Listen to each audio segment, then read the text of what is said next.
Sa magandang umaga po sa inyong lahat. Ang recipe po na lulutuin natin ngayong araw na to, pansit with bihon. Nagpainta nga po ako ng kawali. Nakasit po yan ng 2,000 heat. So naglagay na ako ng mantika dyan guys, at maglalagay rin po tayo ng cumin seeds. Kayo na po bahala kung gaano po karami, at kapag naging golden brown na yan ay pwede na rin natin ilagay ang sesame seeds with black pepper seeds po.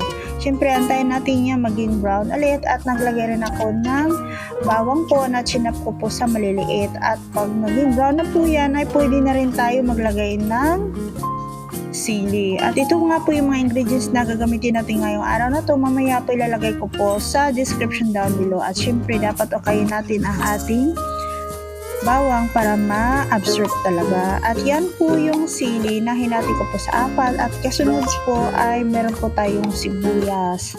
Syempre okayin natin yan ulit guys para po ma-absorb talaga yung aromatic na amoy. At pagkatapos po yan ay pwede na po natin ilagay ang chicken liver po na kalahati lang po yan. Hindi ko po inubos yung buong isang box po guys. So kailangan po okayin natin yan ng maayos para po ma-absorb po talaga yung amoy kasi may tubig. At naglagay na rin po ako ng tuyo guys. Kayo na po bahala kung gaano po karami.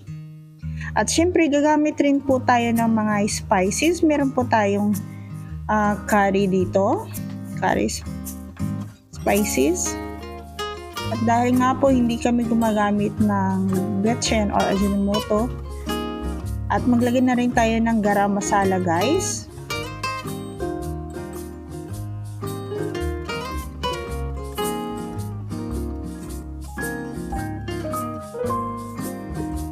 Pagkatapos po yung takpan natin, antayin po natin yan ng 15 minutes po. Saka natin ihalo itong carrots guys. Isang piraso lang po yan. Pinaghahati ko po yan sa maliliit po. Dahil nga po dalawa lang kami, at syempre meron din tayong tubig. Kayo na rin po bahala kung gaano po karami yung tubig na ilalagay niyo. Pagtansyahin nyo na lang po. At depende rin kung gaano karami yung pansit ninyo or bihon. Ayan na nga po, kumulo na po siya after 10 minutes. Naglagay na rin po ako ng asin. Again, kayo na rin po bahala kung gaano po karami ang asin na ilalagay nyo. At ilalagay ko na rin nga ang ating bihon. At pagkatapos nga po, naglagay na rin ako ng pansit.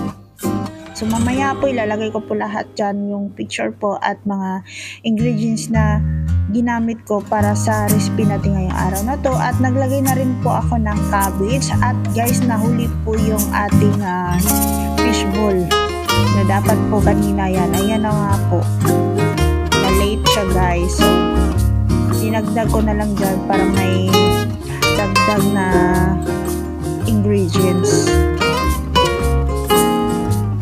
So ayan nga po, nagdagdag po tayo ng tuyo. Yan, ubos na guys.